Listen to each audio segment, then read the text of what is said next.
Hi, நம்ம இப்போ வந்து ஒரு வீடு பார்க்கறதுக்கு தான் வந்திருக்கிறோம். கேரளா வந்திருக்கிறோம். கேரளாவில் வீடு அவ்வளோ சூப்பராக பண்ணியிருக்கிறாங்க. நம்ம கேரளாவில் உள்ள வீடுகள் தான் பார்த்துட்டு இருக்கிறோம். அந்த அளவு சூப்பராக பண்ணியிருக்காங்க. இப்போ பார்த்துக்கிட்டிங்கன்னா வெறும் 15 லட்சம் ரூபாய்க்கு ஒரு 5 பெட்ரூம் உள்ள வீடை தான் நம்ம பார்க்க போகிறோம். அவ்வளோ சீப்பான ரேட்டில் எப்படி தான் இவங்க வந்து 5 பெட்ரூம் உள்ள வீடை கட்டினாங்கன்னே தெரியாது. அந்த அளவுக்கு ஜம்முன்னு பண்ணியிருக்கிறாங்க. அந்த வீடை தான் பார்க்க போகிறோம்.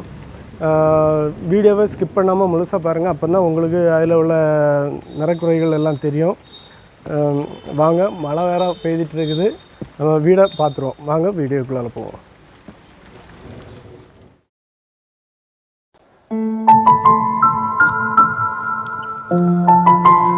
மழையில் நனைஞ்சு அதிகம்பீரமாக நிமிர்ந்து நிற்கக்கூடிய ஒரு ஸ்மால் பட்ஜெட்டில் உள்ள இந்த வீடை பற்றி தான் நம்ம இந்த வீடியோவில் நம்ம பார்க்க போகிறோம். கேரளாவில் கட்டக்கூடிய மேக்சிமம் வீடுகளில் இதுவும் ஒரு காப்பின்னே சொல்லலாம். வீட்டுக்கு முன்னால் நல்ல வீதியாட்டுள்ள ஒரு சிட் அவுட்டு, அதுக்கேற்ற மாதிரி நீளமாட்டுள்ள படிகளும் போட்டிருக்காங்க. வராண்டாவுக்கும் வீட்டுக்கும் நல்ல ஒரு லுக்கு தரக்கூடிய மாதிரி ஒரு 4 பெரிய தூண்களை போட்டிருக்காங்க. செலவு குறைஞ்ச ஃபெரோசிமெண்ட் தூண்களை தான் இந்த இதுக்கு போட்டிருக்காங்க.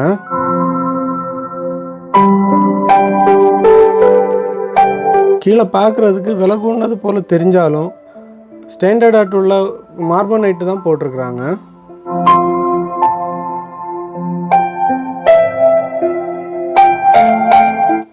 அயனி மரத்தில் செய்த ஃப்ரண்ட் டோர். இதுக்கு ஆன செலவு பார்த்துக்கிட்டிங்கன்னா வெறும் 7000 ரூபா மட்டும்தான்.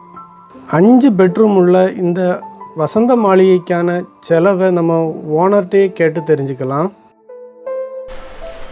എൻ്റെ പേര് ദത്തൻ, ഇതെൻ്റെ മകൾ അതല്യ, ഇത് വൈഫ് ദീപ. അപ്പോൾ എൻ്റെ വൈഫിൻ്റെ താല്പര്യം എന്ന് പറയുമ്പോൾ ഒരു അപ്സ്റ്റെയർ ബിൽഡിംഗ് ആയിരുന്നു. അപ്പോൾ എൻ്റെ താല്പര്യം എന്ന് പറയുന്നത് ഒരു ഒറ്റ നില ഓടിട്ട ഒരു പരമ്പരാഗത രീതിയിലുള്ള ഒരു കേരളീയ ശൈലിയിലുള്ള ഒരു വീടായിരുന്നു. അപ്പോൾ ആ രീതിയിലേക്ക് ഞങ്ങളൊരു കുറഞ്ഞ ബഡ്ജറ്റാണ് ആദ്യം ഇട്ടത്. പക്ഷേ ചെയ്ത് വന്നപ്പോഴത്തേക്ക് കുറച്ച് പൈസയൊക്കെ എക്സ്ട്രാ ആയി. കാരണം ഇതൊരു ഒരു 1000 സ്ക്വയർ ഫീറ്റാണ് ഞങ്ങൾ ഉദ്ദേശിച്ചത്. അവിടെ 10,300ഓളം സ്ക്വയർ ഫീറ്റ് വന്ന് ഒരു 5 ബെഡ്റൂം ഇതിനകത്ത് ചെയ്യാൻ പറ്റി. ജിപ്സം ബോർഡ് വെച്ച് ഇൻറ്റീരിയറിലെ ടോപ്പ് ഡിസൈൻ ചെയ്യാതെ എനിക്കൊരു 15 ലക്ഷം രൂപയ്ക്ക് ഫിനിഷ് ചെയ്യാൻ പറ്റി. പിന്നെ എക്സ്ട്രാ ഒരു 4 ലക്ഷം രൂപയോടെ എനിക്ക് ഈ ജിപ്സം ബോർഡിനും ഈ ലൈറ്റ് അറേഞ്ച്മെൻറ്റിനും കൂടെ എക്സ്ട്രാ ആയിട്ടുണ്ട്. വീടിൻ്റെ പ്രത്യേകത എന്ന് പറഞ്ഞാൽ ഞങ്ങൾ ശരിക്കും പറഞ്ഞാൽ ഹൈറ്റുള്ളൊരു വീടായിരുന്നത്. അപ്പോൾ അതുകൊണ്ട് തന്നെ നമുക്ക് ഇതിനകത്ത് ചൂട് കൂടിയാലും യാതൊരു പ്രശ്നവുമില്ല. നല്ല തണുത്ത ഒരു കാലാവസ്ഥയായിരിക്കും എപ്പോഴും. അതായത് എപ്പോഴും. അതുപോലെ തന്നെ ഇതിൻ്റെ അടുക്കള എന്ന് പറയുന്നത് വളരെ ഒരുപാട് കബോർഡുകളൊന്നും സെറ്റ് ചെയ്യാതെ തന്നെ നമുക്ക് അത്യാവശ്യമുള്ള കബോർഡുകൾ മാത്രമേ ഞങ്ങൾ സെറ്റ് ചെയ്തിട്ടുള്ളൂ. പിന്നെ അടുക്കളയുടെ വലിപ്പം എന്ന് പറഞ്ഞാൽ ഒരുപാട് വലുതൊന്നുമല്ല. പിന്നെ തൊട്ടടുത്ത് തന്നെയാണ് വർക്ക് ഏരിയ. അതിൽ തന്നെ എല്ലാ കാര്യങ്ങളും ഒരുപാട് ഇതായിട്ടൊന്നുമല്ല, സ്പേഷ്യസ് ആയിട്ടൊന്നുമല്ല ഞങ്ങൾ ചെയ്തിരിക്കുന്നത്. എന്നാൽ അത്യാവശ്യമായിട്ടുള്ള കാര്യങ്ങൾ മാത്രമേ അതിൽ ഞങ്ങൾ ചെയ്തിട്ടുള്ളൂ. എനിക്ക് ഈ വീട് ഭയങ്കര ഇഷ്ടമാണ്. കാരണം എനിക്കെന്തോ ഭയങ്കര എനർജി ആയിട്ട് തോന്നും. എനിക്ക് പഠിക്കാനാണെങ്കിലും ഒക്കെ നല്ലതായിട്ട് തോന്നും. പിന്നെ എൻ്റെ ഫ്രണ്ട്സൊക്കെ എപ്പോഴും വരുമ്പോഴും പറയും അതിൻ്റെ വീട് നല്ല നീറ്റാണെന്നും അങ്ങനെയല്ല മൊത്തം അറേഞ്ച്മെൻറ്റ്സ് ഒക്കെ നല്ലതാണെന്നും ഒക്കെ പറയാറുണ്ട്. ரொம்ப அழகாட்டும் வசதியாட்டும் ரொம்ப நேர்த்தியாட்டும் இந்த வரவேற்பறையை பண்ணியிருக்காங்க.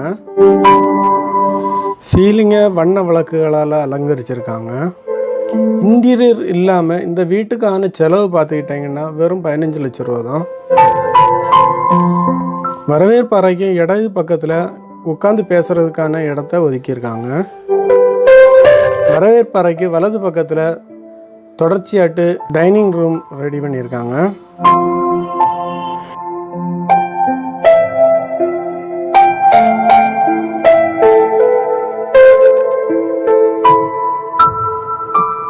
இந்த வசதியான ஹாலை சுற்றி தான் 5 பெருசும் சின்னதுமான பெட்ரூம்களை அவங்க வந்து ரெடி பண்ணியிருக்காங்க. அழகான மார்பனைட்டுகள் வந்து வீட்டுக்கு அழகாக இன்னும் சேர்க்குது. 15 லட்சத்துக்கு ஒரு வீடை வைக்கணும். அதில் கூட ஒரு 4 லட்சத்துக்கு இன்டீரியர் நீங்கள் செட் பண்ணிட்டீங்கன்னா வீடு ரொம்ப சூப்பராக இருக்கும் பார்க்குறதுக்கு. இதே மாதிரி அதேமாரி பார்த்துக்கிட்டிங்கன்னா சடசடன்னு உயரக்கூடிய அந்த பொருட்களுக்குள்ள விலை ஏற்றத்துக்குள்ள இந்தமாரி ஒரு வீடு வைக்கிறது ரொம்ப ஒரு அதிசயம்தான். நாட்டுப்புறத்தில் இருக்கக்கூடிய மக்களின் கடின உழைப்பும் இதேமாரி பார்த்து செய்யக்கூடிய ஒவ்வொரு இதுவும் பார்த்துக்கிட்டிங்கன்னா அதனால தான் இந்த வீடெல்லாம் கட்டுறதுக்கு செலவு இவ்வளோ குறையிறதுக்கு காரணம். முதல்ல பார்க்கக்கூடிய ரூமு ஒரு காமன் ஸ்டடி ரூம் மட்டும் மாற்றிருக்காங்க. நீளங்கூடின ஜன்னல்கள் உள்ளால் வெளிச்சம் வர்றதுக்கும் நல்ல கண்ணுக்கு ஒரு இதமான ஒரு இதாட்டம் அவங்க இது பண்ணியிருக்காங்க. மேலே பிவிசி பேனல் வச்சு பால் சீலிங் பண்ணியிருக்காங்க. ரெண்டாவது உள்ள பெட்ரூமுக்கு நம்ம இப்போ போகிறோம். வீட்டு ஓனர் சொந்தமாட்டு பண்ண டிசைன் தான் இந்த வீடு. பார்க்குறதுக்கும் நல்லா இருக்குது.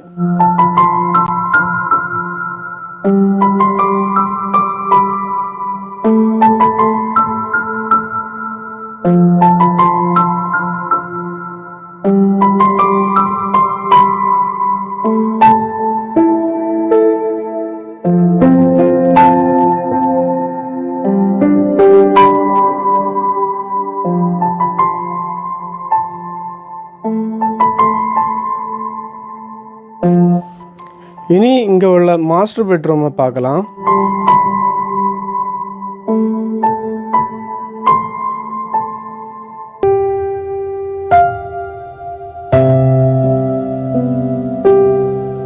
குறைஞ்ச அளவில் ஃபர்னிச்சர் போட்டிருக்கனால தான் இந்த வீட்டுக்கு இவ்வளோ இடம் இருக்கிறது மாரி நமக்கு தெரியுது. நல்ல காற்றும் வெளிச்சம் உள்ள ரூம்கள் தான் இங்கே எல்லா ரூமும்.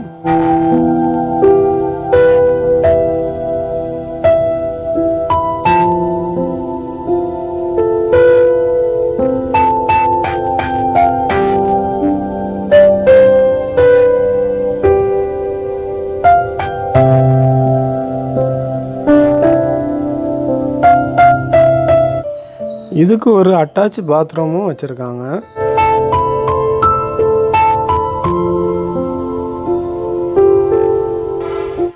இனி இங்கே இருந்து 4வது பெட்ரூமுக்கு நம்ம போவோம்.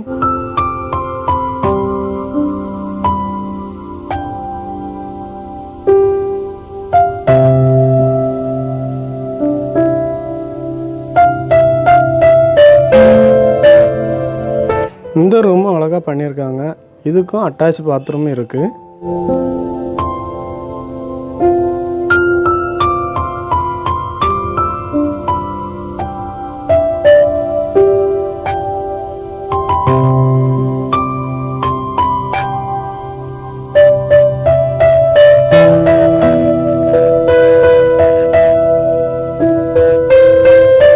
இந்த டைனிங் ரூமுக்கு எதிர் சைடில் தான் இந்த பெரிய வீட்டுக்குள்ள சின்ன கிச்சன் இருக்குது. ஒரு கண்ணாடி டோர் போட்டு இதை வந்து செப்பரேட் பண்ணியிருக்காங்க.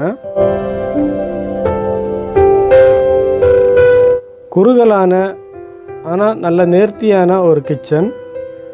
வீட்டுக்கு தேவையான மரம் சொந்த மரமானதுனால கிச்சன் கபோர்டும் அவங்க அந்த மரத்திலேயே செய்துட்டாங்க.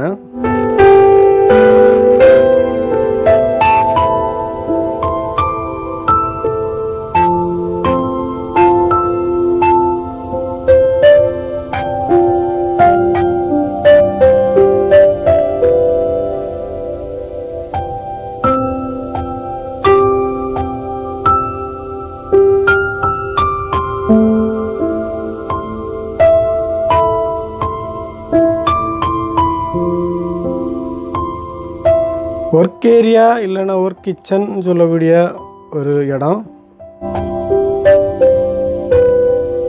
சரி வியூவர்ஸ், உங்களை வசதிக்கு ஏற்ற மாதிரி வசதிக்கு ஏற்றபடி உள்ள வீடுகளாக கேட்டுங்க. நல்லா பிளான் பண்ணி குறைஞ்ச செலவில் வீடு கட்ட பாருங்கள். முடிஞ்ச அளவு பழைய விண்டோ டோர்களை வாங்கி யூஸ் பண்ணுங்கள்.